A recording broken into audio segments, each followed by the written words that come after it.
Pernah kepikiran nggak, di antara semua hal canggih yang kita punya sekarang, internet 5G, AI, smartphone di tangan, ada satu hal yang kalau dia hilang, semuanya langsung ikut lenyap seketika. Jawabannya bukan internet, bukan juga saldo di rekening lo. Jawabannya itu sesuatu yang ngalir diam-diam di balik tembok rumah kita. Senastaba biasa sampai kita sering lupa dia ada. Listrik, sesuatu yang kita anggap remeh sampai dia benar-benar pergi. Nah, di pembahasan kali ini kita bakal telusuri sebuah skenario mimpi buruk modern, apa yang terjadi detik demi detik, jam demi jam, kalau listrik di wilayah kita padam total selama 24 jam. Dan ini gue jamin bukan cuma cerita gelap-gelapan biasa. Ini cerita tentang betapa rapuhnya peradaban yang kita bangun di atasnya. Oke, kita mulai simulasinya ya. Coba bayangin lo lagi di momen paling nyaman di hari lo. Mungkin lagi asik-asiknya nonton series favorit, atau lagi ngejar deadline kerjaan di laptop. Suara AC di kamar berdengung pelan, bikin adem, layar laptop terang, HP lagi ngecharge dengan damai di samping lo. Semuanya normal, semuanya terkendali, sampai tiba-tiba, klik, semuanya mati. Layar laptop jadi hitam, suara AC hilang. Hening yang aneh langsung menyergap. Dan ruangan lo jadi gelap gulita. Reaksi pertama kita semua udah pastilah sama. Santai, nggak ada panik sama sekali kan? Kita raba-raba meja, nyari HP, nyalain senternya. Mungkin sambil sedikit ngedumel, yah mati lampu lagi deh. Di kepala kita itu udah ada program otomatis yang jalan. Palingan juga bentar, PLN lagi ada perbaikan gardu deket rumah kali. Kita udah kebal sama gangguan-gangguan kecil kayak gini. Otak kita udah terlatih buat nganggap ini cuma jeda iklan, bukan akhir dari acara. Padahal, kita sama sekali nggak sadar jam pasir bencana baru aja dibalik. Tapi waktu itu punya cara yang aneh buat mengubah rasa sebal jadi cemas. 5 menit pertama, lo mungkin masih asyik main HP, ngecek-ngecek Instagram yang gambarnya masih bisa ke-load dikit-dikit. 10 menit lewat, lo mulai ngerasa aneh. Kok tumben lama ya? Lo buka WhatsApp grup kompleks, ngetik, di tempat kalian mati juga nggak? 1 jam berlalu. Nah, di sini suasananya mulai berubah. Hening yang tadinya biasa aja, sekarang jadi kerasa mencekam. Udara di kamar mulai panas, gerah, lengket. Lo mulai sering ngecek indikator baterai HP, yang tadinya 80%, sekarang udah 65%. Tiba-tiba baterai itu jadi kayak harta karun. Masuk jam ke-6, perasaan gak enak itu mulai beneran kerasa di dada. Lo mulai dengar suara sirine dari kejauhan, lebih sering dari biasanya. Dan alarm di kepala lo akhirnya bunyi kencang. Ini bukan mati lampu biasa. Dan buat mastiin firasat buruk itu, lo jalan ke jendela. Lo buka gorden, pengen lihat pemandangan yang biasanya lo lihat setiap malam. Tapi malam ini, pemandangannya salah. Pemandangannya mengerikan. Gak ada satupun cahaya kuning dari lampu jalanan, gak ada klip lampu dari jendela rumah tetangga. Gedung-gedung pencakar langit yang biasanya jadi lautan cahaya, yang jadi bukti kalau kota ini hidup, sekarang cuma siluet-siluet hitam raksasa yang menusuk langit gelap. Skalanya tiba-tiba jadi jelas. Ini bukan lagi soal sekring rumah lo yang turun. Ini satu kota, atau jangan-jangan satu provinsi. Dan di momen itulah, lo sadar, lo baru aja jadi saksi detik-detik pertama keruntuhan sebuah sistem. Oke, sekarang kita coba mundur dulu dari kepanikan di lapangan, kita coba jadi detektif. Gimana ceritanya sebuah sistem kelistrikan super canggih yang ngelayanin puluhan juta orang bisa lumpuh total kayak gitu? Apa sih sebenarnya pemicu dari bencana semasif ini? Kalau kita nonton film-film Hollywood, penyebabnya pasti keren kan? Dramatis. Mungkin serangan siber dari kelompok hacker jenius yang mau ngelumpuhin negara. Atau badai matahari super dahsyat yang ngebakar semua trafo listrik di bumi. Kita ngebayangin sesuatu yang besar, yang sepadan sama dampaknya yang juga besar. Tapi gimana kalau gue bilang penyebab sebenarnya itu jauh lebih sepele, jauh lebih absurd? Kenyataannya justru karena sepele itulah yang bikin jadi sangat menakutkan. Penyebab blackout besar-besaran di Jawa tahun 2019 yang bikin listrik buat lebih dari 21 juta orang mati itu adalah sebatang pohon sengon. Iya beneran, lo nggak salah dengar. Cuma satu pohon. Pohon ini, entah karena nggak kerawat atau nggak kepantau, tumbuhnya ketinggian, terlalu dekat sama kabel saluran udara tegangan ekstra tinggi alias sutet 500.000 volt. Bayangin kabel sutet itu kayak naga listrik raksasa yang lagi tidur, pohon itu kayak semut yang nekat nyolek naga itu. Karena jaraknya terlalu dekat, listrik bertegangan super tinggi itu lompat dari kabel ke pohon, nyari jalan pintas ke tanah. Secara teknis ini namanya flashover. Cuma sebuah percikan kecil dari suatu pohon yang terlupakan, yang ternyata jadi pemicu efek domino paling dahsyat dalam sejarah kelistrikan Indonesia. Nah, ini dia kuncinya, konsep yang disebut cascading failure atau kegagalan berantai. Gini deh, coba bayangin, pohon sengon tadi itu bukan cuma bikin satu sirkuit korslet. Loncatan listrik itu nyiptain gelombang kejut di seluruh jaringan listrik Jawa Bali. Pembangkit-pembangkit listrik raksasa kita, kayak PLTU Sulalaya, itu pinter. Mereka punya sistem pengaman super canggih, kayak tombol darurat. Pas sistem ini ngerasain ada gelombang kejut yang bahaya, dia bakal otomatis melepaskan diri dari jaringan, biar turbin-turbin mahalnya nggak rusak. Masalahnya adalah, pas satu pembangkit raksasa lepas, beban listrik yang tadinya dia tanggung harus langsung dialihin ke pembangkit lain. Ini bikin pembangkit lain jadi kelebihan beban, dan sistem pengaman mereka pun ikut aktif. Mereka juga ikut melepaskan diri. Satu domino jatuh, nimpa 5 domino lain. 5 domino itu nimpa 20 domino berikutnya. Dalam hitungan menit, seluruh barisan domino itu roboh. Sistemnya ambruk total. Oke, kalau masalahnya udah ketahuan, kenapa nggak langsung dinyalain lagi aja? Kan tinggal pencet tombol on, beres kan? Nah, disinilah rumitnya. Ngidupin lagi jaringan listrik raksasa itu bukan kayak nyalain lampu di rumah. Pembangkit listrik tenaga uap atau PLTU itu ibaratnya kayak naga raksasa yang lagi tidur pulas. Kalau mesinnya udah terlanjur dingin total, lo nggak bisa langsung suruh dia nyemburin api. Lo harus manasin ulang perutnya pelan-pelan, ngasih makan bertonton batu bara, cuma buat ngubah ribuan galon air jadi uap super panas buat muter turbin. Proses ini namanya cool start, butuh waktu 6-12 jam, itu baru satu naga. Dan lo nggak bisa ngebangunin semua naga barengan, nanti sistemnya malah kaget dan ambruk lagi. Harus satu-satu, pelan-pelan, kayak operasi bedah jantung yang super rumit. Inilah kenapa pemulihannya bisa makan waktu seharian penuh. Oke, listrik udah padam, sistemnya udah ambruk. Sekarang kita balik lagi ke jalanan buat lihat dampak langsungnya. Domino pertama yang jatuh setelah listrik itu sendiri adalah 2 pilar kehidupan kota modern, komunikasi dan transportasi. Kemampuan kita buat ngobrol sama orang lain dan kemampuan kita buat pindah tempat tiba-tiba lenyap. Kita sering banget nganggep sinyal HP itu ada gitu aja, kayak udara. Padahal, sinyal itu dipancarin sama ribuan menara BTS yang nyebar di seluruh kota. Dan menara-menara itu butuh listrik buat hidup. Emang sih, tiap BTS itu punya baterai cadangan, tapi baterainya itu cuma didesain buat mati lampu bentar, paling cuma tahan 3-5 jam. Begitu baterainya habis, menara BTS-nya mati. Dan saat itu terjadi, HP lo yang baterainya mungkin masih penuh pun mendadak jadi nggak berguna. Bar sinyalnya hilang. Lo terputus total dari dunia. Lo nggak bisa nelpon keluarga buat mastiin mereka aman, nggak bisa buka berita buat tahu apa yang lagi terjadi. Lo terisolasi di pulau kegelapan lo sendiri. Sementara lo terisolasi secara digital, di luar sana kekacauan fisik lagi terjadi. Coba deh bayangin, setiap lampu merah di kota besar kayak Jakarta mati di detik yang sama. Hasilnya, kemacetan total yang absolut. Setiap perempatan besar berubah jadi arena anarki. Nggak ada yang tahu siapa yang harus maju, siapa yang harus berhenti.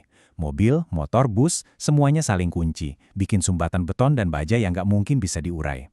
Suara klakson yang panik dan marah menggema di mana-mana jadi musik pengiring kota yang lumpuh. Dalam waktu kurang dari sejam, kota metropolitan yang tadinya dinamis berubah jadi tempat parkir raksasa. Dan sementara di atas tanah terjadi kekacauan, di bawah tanah ada drama yang lebih mencekam. Lihat angka ini, 3.410.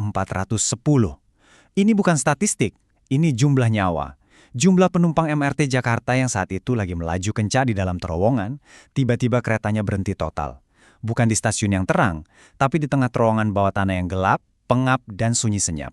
Ini nunjukin betapa rapuhnya sistem transportasi massal kita. Semua yang kita banggain, MRT yang canggih, KRL yang jadi andalan jutaan orang, LRT yang modern, semuanya bergantung sama satu hal, listrik. Di MRT, evakuasi ribuan orang itu untungnya berjalan teratur, meskipun pasti jadi pengalaman yang traumatis, jalan kaki nyusurin rel di terowongan gelap. Tapi sekarang bayangin KRL, yang jaringannya puluhan kali lebih luas dan penumpangnya jutaan. Ratusan ribu orang tiba-tiba terdampar. Ada yang di stasiun yang penuh sesak tanpa lampu, ada yang di dalam kereta yang berhenti di tengah jembatan. Mereka nggak bisa pulang, nggak bisa kemana-mana. Butuh lebih dari 12 jam cuma buat mulihin sebagian layanannya. Kita jadi sadar, kebebasan kita buat bergerak di kota ini ternyata cuma setipis kabel listrik di atas rel. Kalau komunikasi dan transportasi itu sistem pernapasan sebuah kota, maka beberapa jam berikutnya kita bakal ngeliat sistem peredaran darahnya mulai berhenti. Air bersih dan perputaran uang. Dua hal yang tanpanya, kehidupan modern nggak akan bertahan lama. Nah, ini dia, momen krisis berikutnya yang terjadi di level paling personal, di dalam rumah lo sendiri. Setelah berjam-jam kegerahan di tengah gelap, lo ngerasa haus, lo ke wastafel dapur, lo puter keran, dan yang keluar cuma suara desis kosong, air mati. Kenapa?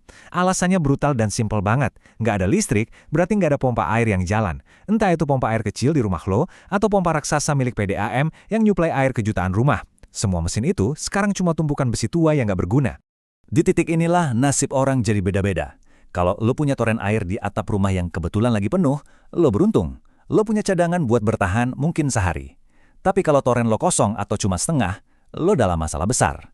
Dan yang paling rentan, jutaan orang yang tinggal di apartemen atau rumah susun. Kehidupan vertikal mereka itu 100% bergantung sama pompa pendorong listrik buat naikin air ke lantai atas. Begitu listrik mati, pasukan air mereka berhenti. Seketika. Bukan dalam hitungan jam, tapi detik. Krisis kebersihan dan dehidrasi bukan lagi ancaman, tapi udah jadi kenyataan.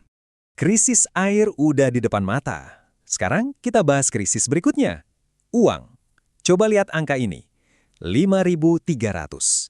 Itu adalah jumlah mesin ATM dari satu bank aja, BCA, yang mati total pas blackout 2019. Sekarang coba kaliin sama jumlah bank-bank besar lainnya. Puluhan ribu mesin ATM di seluruh wilayah mendadak jadi kotak besi tak berguna. Akses kita ke uang tunai tiba-tiba putus total.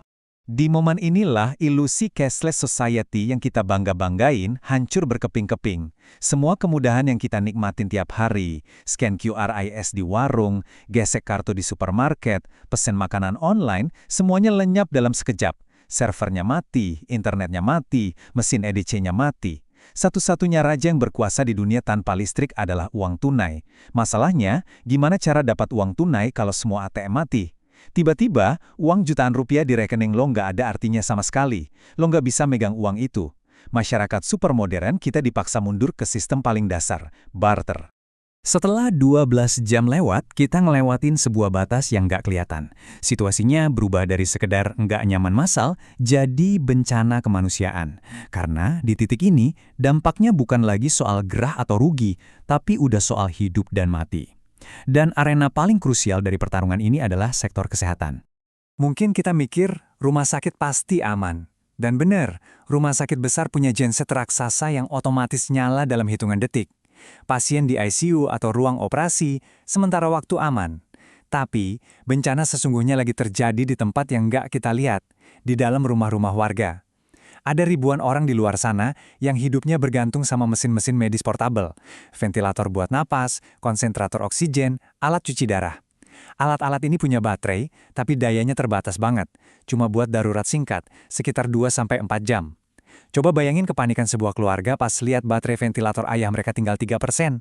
Setelah baterai itu mati, satu-satunya cara buat ngejaga orang yang mereka sayangin tetap bernapas adalah dengan memompa manual pakai kantung ambu setiap beberapa detik selama berjam-jam di tengah gelap.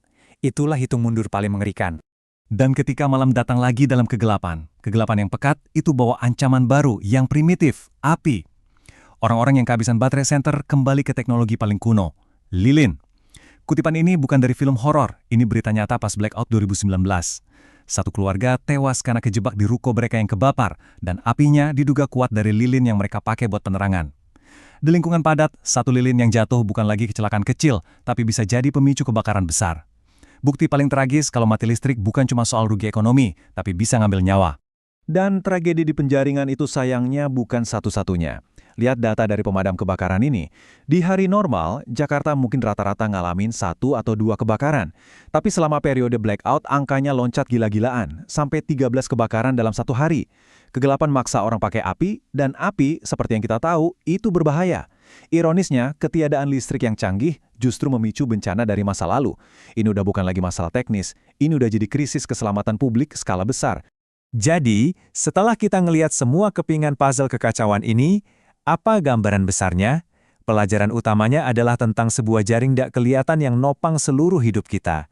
Sebuah jaring yang ternyata rapuh banget, di mana setiap talinya saling nyambung satu sama lain. Nah, inilah inti dari bencana sistemik. Ini bukan rangkaian masalah yang terjadi satu persatu, kayak antrian. Ini longsoran masalah yang terjadi barengan. Listrik mati, langsung motong komunikasi. Tanpa komunikasi, layanan darurat kayak ambulans dan damkar nggak bisa koordinasi. Transportasi lumpuh bikin ambulans nggak bisa gerak, sistem keuangan mati bikin orang nggak bisa beli makanan, pasokan air berhenti bikin krisis kebersihan. Dan poin kuncinya ada di kata terakhir itu, bersamaan. Ini adalah perfect storm di mana semua pilar penopang masyarakat kita runtuh secara simultan. Oke, kita udah ngintip langsung ke dalam jurang kekacauan. Skenario terburuknya udah kita lihat. Pertanyaan paling penting sekarang adalah, bisakah kita belajar dari sini? Bisakah kita, sebagai sebuah sistem dan sebagai individu, jadi lebih siap? Solusinya ada, dan harus dilakuin di berbagai tingkatan. Di level paling atas, pemerintah dan PLN harus investasi besar di redundansi. Artinya, jangan pernah bergantung sama satu jalur utama. Harus ada jalur cadangan, kayak punya beberapa jalan tol, jadi kalau satu putus, yang lain masih bisa dipakai. Di level fasilitas publik, audit ketat harus rutin. Rumah sakit, stasiun, pusat data, semua harus punya genset yang kerawat baik dan bahan bakar yang cukup buat minimal 72 jam. Dan yang mungkin paling penting, di level kita, level personal. Ini bukan soal jadi paranoid, ini soal kesiapan dasar. Siapin emergency kit simple di rumah, beberapa botol air minum, makanan instan, power bank yang selalu penuh, dan yang terpenting, lampu darurat, bukan lilin. Anggap aja kayak sedia payung sebelum hujan. Kesiapan personal kita adalah benteng pertahanan terakhir. Jadi, pada akhirnya pelajaran terbesar dari simulasi 24 jam dalam kegelapan ini adalah soal perubahan cara pandang. Kita harus berhenti nganggap listrik itu kayak kemewahan atau fasilitas, yang setara sama wifi atau TV kabel. Bukan, listrik itu fondasi. Dia adalah panggung yang nggak kelihatan, tempat semua drama kehidupan modern kita berlangsung. Dan kalau fondasi itu retak, seluruh gedung pencakar langit peradaban yang kita bangun di atasnya bakal runtuh jadi puing dalam sekejap. Dan sekarang, pertanyaan terakhir ini bukan dari gue, tapi buat lo. Setelah ngeliat semua skenario ini, coba berhenti sejenak dan jawab dengan jujur ke diri sendiri.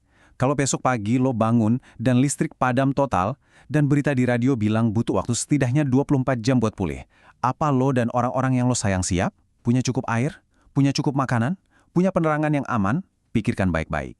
Karena di dunia modern, kesiapsiagaan itu bukan lagi pilihan, tapi keharusan.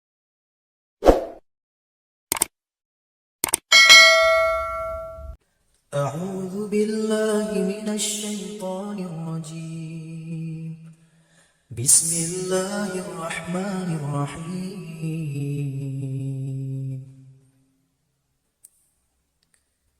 ربي هب لي من لدنك ذرية طيبة إنك سميع الدعاء رب اجعلني مقيم الصلاة ومن ذرية ربنا وتقبل دعاء ربنا هب لنا من أزواجنا وذريتنا قرة أعين واجعلنا للمتقين إماما اللهم اجعل أولادنا أولادا صالحين حافظين للقرآن وسنة فقهاء في الدين مباركا حياتهم في الدنيا والآخرة